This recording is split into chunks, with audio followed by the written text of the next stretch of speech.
This is the story of a boy who seemed to read a serialized web novel that no one seemed to read. The novel has no views, and the boy wonders why anyone doesn't read this, and it's a masterpiece. It has 3,049 episodes, and its average view count is 1.9.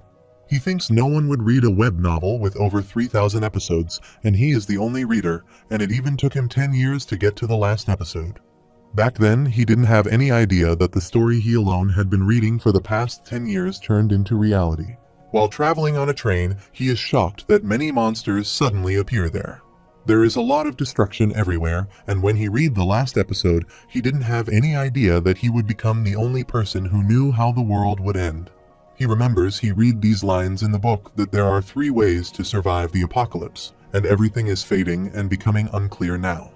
But one thing is certain. If he reads this book, he will stay. He receives a notification that it is the last episode, and he wonders how this is the end. His name is Dokja, which means he is the only child reader. This is how he introduces himself to others, and people misunderstand him 9 times out of 10.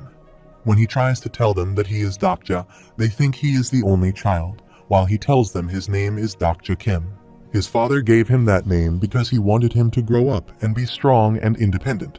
However, he thinks his name is a curse because he has been lonely and single his entire life. His name is Dokja Kim and has graduated from a third-rate college and is currently employed as a contractor at a subsidiary of a large corporation. His hobby is reading serialized web novels on the subway on his way home from work. But today's subway ride was unlike any other. He is reading the novel with his full concentration when a girl named Sangha Yu from the HR department comes to him and says he might get sucked into his phone with this concentration. He is surprised to see her, and she asks him if he is heading home. She sits with him and says her team manager is away on a business trip. He is surprised to see her and thinks he can't believe he ran into Sangha, the most popular girl at work. He asks her if she usually takes the subway home, while thinking from the HR assistant manager to the finance team manager, there's a line of men waiting to drive her home. She gets sad and tells him that someone stole her bicycle. He asks her if she commutes to work on a bike, and she replies that she has been working a lot of overtime lately, so she thought he could use the exercise, and she has some personal reasons too. Dokja thinks that, seeing her up close, he gets why all the guys are head over heels for her, but none of that concerns him, and they both live completely different lives. However, Sangha wasn't why today's subway ride was different. She asks to lend him some extra money in Spanish language. Dokja laughs and says she is studying hard, and Sangha asks him what he is reading. She is surprised that he is reading a novel and says he is just reading a Korean novel. She is impressed by him and says she loves books, and her favorite author is Murakami Haruki Raymond Carver. She asks him who his favorite author is. He thinks her hobby is reading serialized web novels on the subway on his way home. Although he is proud of his hobby today, it is unlike any other because of 3 ways to survive the apocalypse, which he has been reading for the past 10 years and is ending today. People might wonder why he is making such a fuss over the ending of a web novel, but this story is very special to him. He has been reading this series since he was in 8th grade, and he read it when he was bullied at school. He read this book when he failed his entrance exams and ended up at a third-rate college, and when bad luck got him stationed on the front line during his military service. Even now, as an unstable contract worker getting transferred from company to company, he always reads this book. It's bittersweet that this fictitious world he has been following for so many years is now ending, and today is the day the story's epilogue will be uploaded. It is a grand serial consisting of 349 episodes and a 10-year-long epic journey that began in his late teens and ended in adulthood. He can't believe the series went on for so long with just an average view count of 1. The first chapter had around 1,200 views, but by chapter 10, there were only about 20 views, and then the view count dropped to 12 by chapter 50. Ultimately, it was a story written for him, and only him because he was the only writer left. He wanted to donate to the author, but it was hard enough for him to make ends meet, so he just thanked the author by writing a comment. He also tried recommending the series to others, but they criticized him. Sangha calls him again and asks about the story he is reading, but he changes the topic and says it has already been a year since they started at the company, and they started around this time last year. They start talking, and Dokja says it seems like it was only yesterday, and their contracts are ending soon. But soon, he is embarrassed because Sanga was recently promoted to full-time employee due to her diligence. He apologizes to her for the late congratulations. He thinks he doesn't want to admit it, but Sanga is so cool, and if they were characters in a novel, she would definitely be the heroine. However, he never tried, but Sanga gave it her all. He read web novels while Sanga studied, so it is evident that Sanga would become a full-time employee, but he wouldn't. Suddenly, she calls him and says she can tell him the name of the app she uses to learn foreign languages. Dokja thinks if he were in a different genre, and if the genre of his life wasn't non-fiction but fantasy, he wonders if he would be the protagonist. However, he refuses and says it doesn't matter if he told him the name of the app or not. He thinks the fact is that the genre of his life is non-fiction, and in this genre, he is no protagonist but merely a reader. He tells Sanga he wants to live his own life, and she seems impressed by his words. She exclaims that she also wants to live her own life, and like him, will strive to live her life to the fullest. Dokja thinks at least this makes her stop talking. Suddenly, he receives a thank you message from the series authors, and he texts them again, asking if he is the author of TWSA. He replies that he could finish his story because of him, and he also won a prize in a contest. He is shocked that TWSA is in a contest, and the writer tells him that the series will become paid content soon. He would like to send him a special present and ask him for his email address as a token of his gratitude. He is surprised at what the writer just said and tells him that he could publish his story just because of him. Dokja hopes it would be great if it's a $50 gift card. After a while, he received an email that TWSA would become paid content starting at 7 p.m. It's 6:55 now, which means he has 5 minutes left. In the meantime, they remove serials without prior notice when they become paid content, and he wonders what will happen after 5 minutes. Soon, everything becomes dark there, and there is a large nouse of fires outside.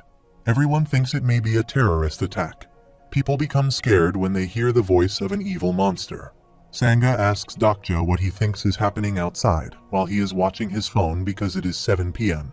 It was sheer coincidence that he checked the time at that exact moment. They hear an announcement from the staff and ask them to evacuate immediately. Sanga asks him what is going on there, but there is suddenly a loud sound of thunder and a notification that the free service of the 8612th planetary system has ended. The main scenario will begin now, and it was at that moment that the genre of his life changed. A creature called Dokibai appeared in the sky, and someone exclaimed it as the creature sprung into view. Dokja didn't know why that sentence popped into his head then, but suddenly, the subway stopped, and the entire cabin grew dark. The opening lines of a very familiar story kept crossing his mind, but he thinks this doesn't make any sense.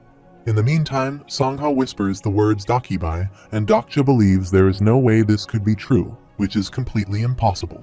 He remembers the lines he read in the first chapter that a downy creature wearing a straw garment was floating in midair. But soon, he is shocked to see that a small creature named Dokibai appears there. Everyone is watching the creature shockingly, and Dokja thinks fiction and reality overlap at that moment. Dokibai says something but speaks a different language, and everyone wonders what he is talking about. At that moment, no one knew what was happening except him, and he knew that thing was definitely a Dokibai. The Dokibai appeared in the opening paragraph of TWSA, and this creature heralded the tragedy that carried on for thousands of chapters throughout the story.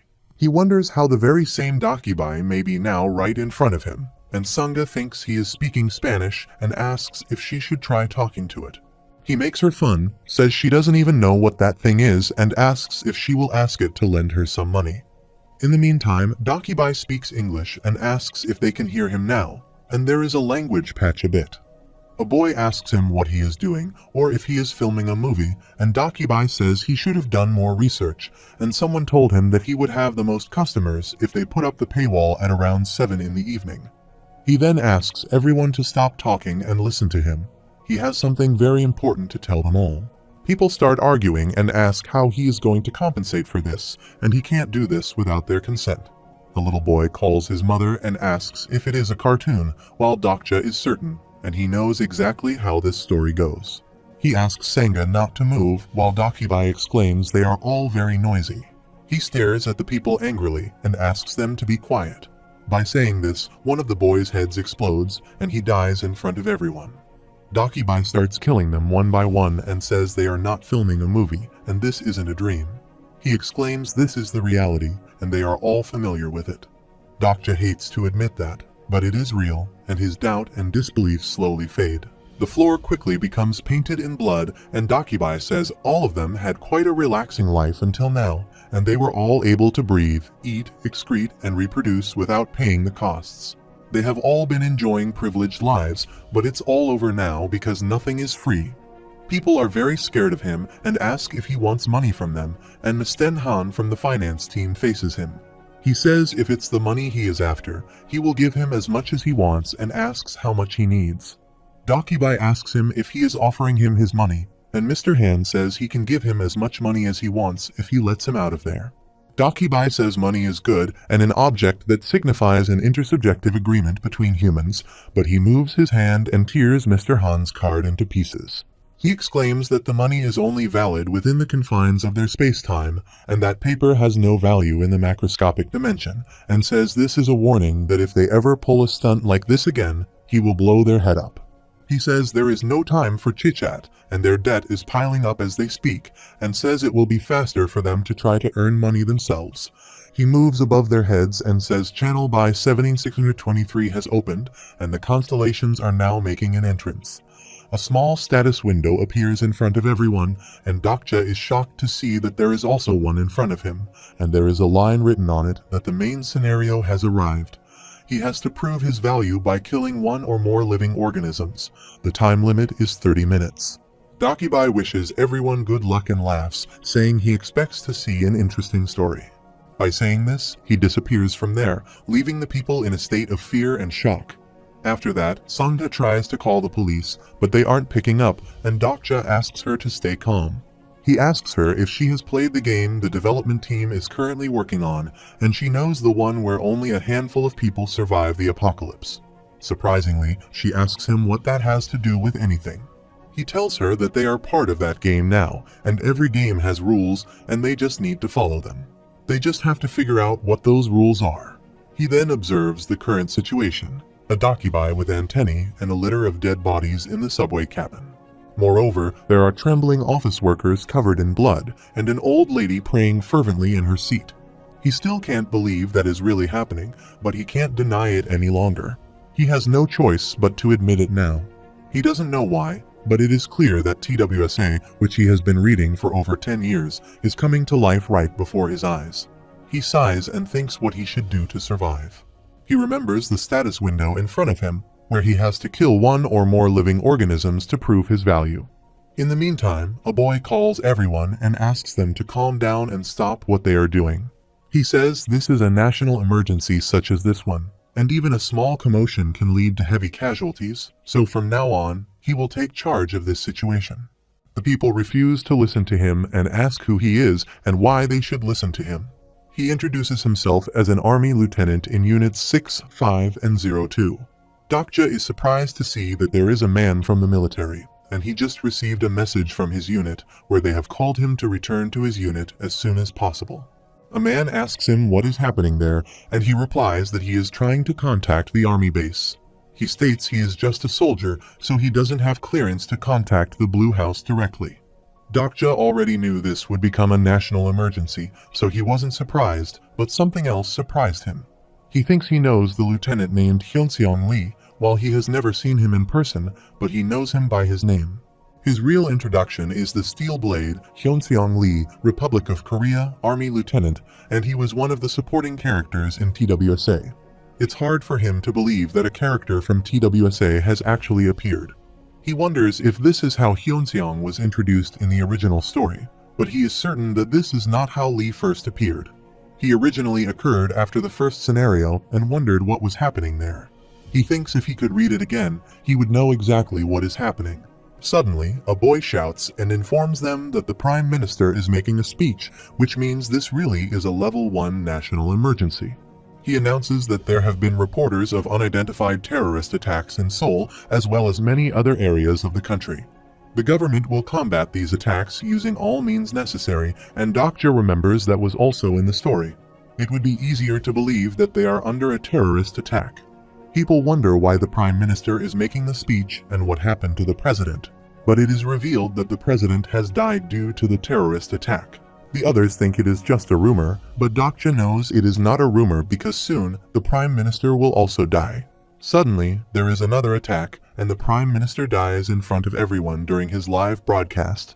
Dakibai appears there and exclaims that he has already told everyone that it is not a joke. He says people haven't taken him seriously and are not playing a game right now. According to his research, people from this country are good at games. He now wants to raise the difficulty by reducing the time remaining for Task 1.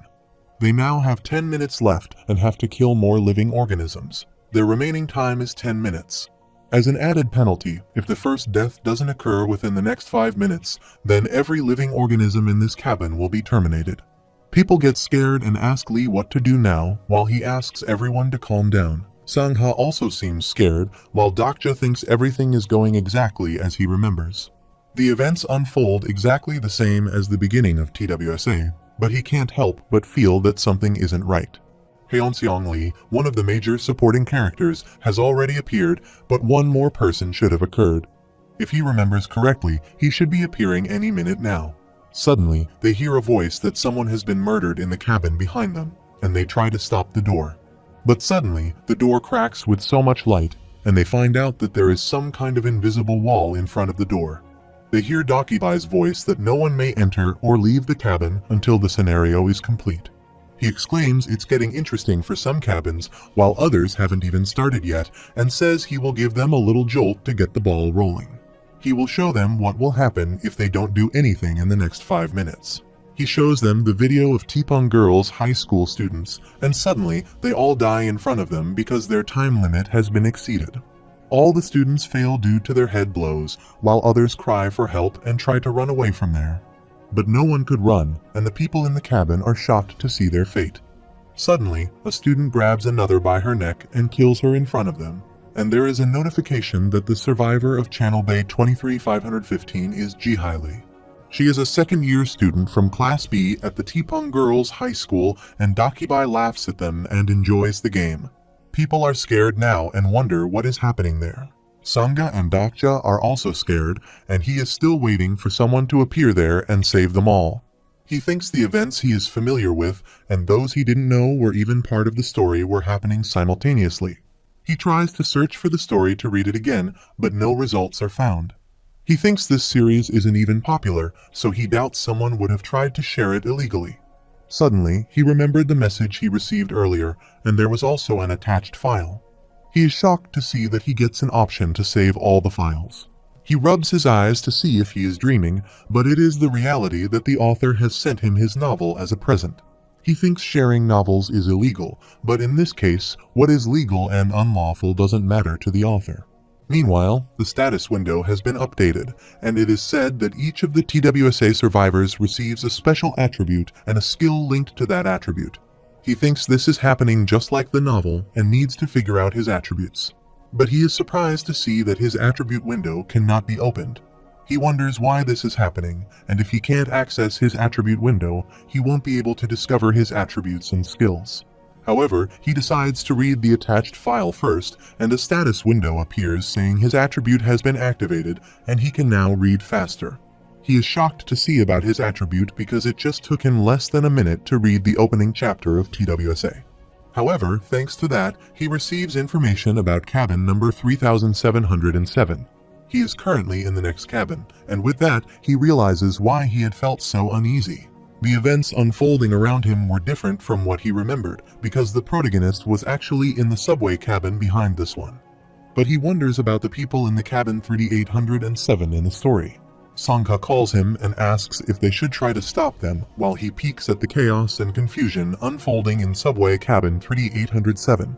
It's probably too late for them because only 2 people will survive in that cabin. After a while, there is another boy named Namwoon Kim who grabs a man and kills him, and Dokja knows who those 2 people are. Sangha is shocked to see him killing the people, and Dokja thinks she will probably die. Only Hyeonseong Lee and Namwoon Kim will survive, and everyone in this cabin will die, including him. Namwoon is killing the people while the finance master grabs his hand and asks if his teachers didn't teach him how to respect elders. Kim turns back and asks him what is wrong with him, and if he wants to die too. He asks Mr. Han to see the classroom window and asks if he hasn't seen it and if the army isn't going to save them. Someone has to die so that others can live, and they have to pick the ones who will die. He exclaims that they are above all and asks them to see the current situation, that they have no choice, and that it's a kill or be kill situation. No one can blame them when their own lives are on the line. He asks everyone to think wisely because the world they know is ending soon, and they have new rules to follow in this new world. Dokja thinks Namwoon Kim was one of the earliest adopters to accept the world of TWSA, and it was he who drove a wedge into the crack and destroyed the sense of morality that had been binding society together. Lee is also observing the situation and thinks if no one dies within the next 5 minutes, everyone in there will die. In this situation, Dokja suddenly recalled a line he had read a long time ago that executioners pull the lever of the electric chair at the same time. They do so in order to conceal who really killed the prisoner, and it is as if he was reading that part of the novel. They were all in a different world. He was just a spectator, and all he could do was stand by and watch.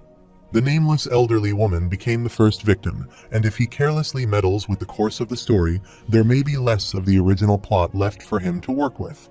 But he wonders if it is fair to stand by and watch her die.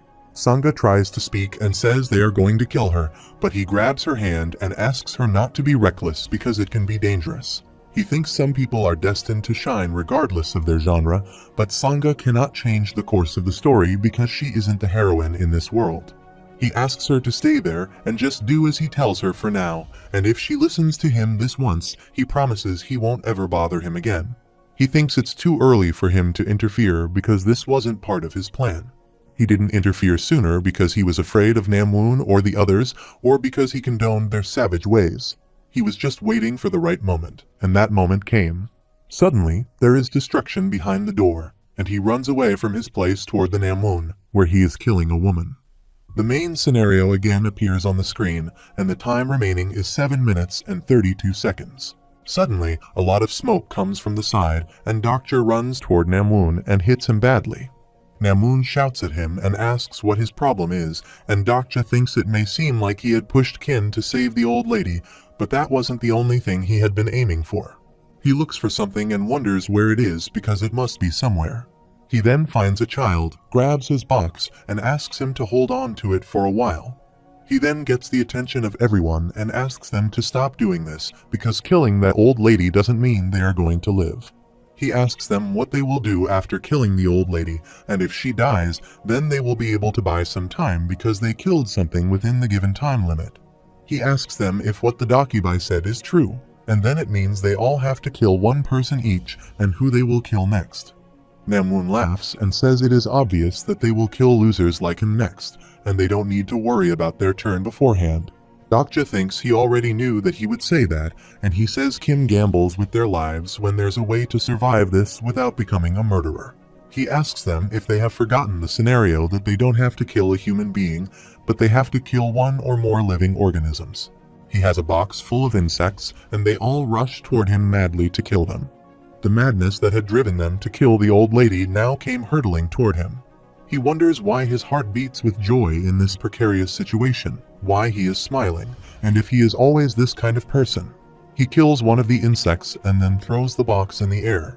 With this, the first kill mission has been accomplished, and he will receive 100 coins as a bonus. Now the people are looking for insects, and there are 3 minutes left, and Namwoon asks him why he did this. He could have just handed over the bugs, and he replied there were only 3 insects left in the box. Kim laughs and says he threw them since not all of them can live, and says no one in their right mind would pull a stunt like this for that kind of stupid reason. He asks him to be honest and wants them to fight for their lives. Dokja thinks Kim is cruel and rampant and enjoys situations like this. He activates his character profile, and Dokja now knows his attributes. Most of the teen edgelords in TWSA couldn't handle the nightmare that became a reality and committed suicide, but Namwoon Kim was different. He was later bestowed with the nickname of Delusional Demon. He had been waiting for the apocalypse for a long time and adapted to this world at an unusual speed. He then comes forward and asks Dokja to team up with him, and he receives a notification that he has obtained Namwoon Kim's interest. The main scenario appears again, and the remaining 2 and 59 seconds.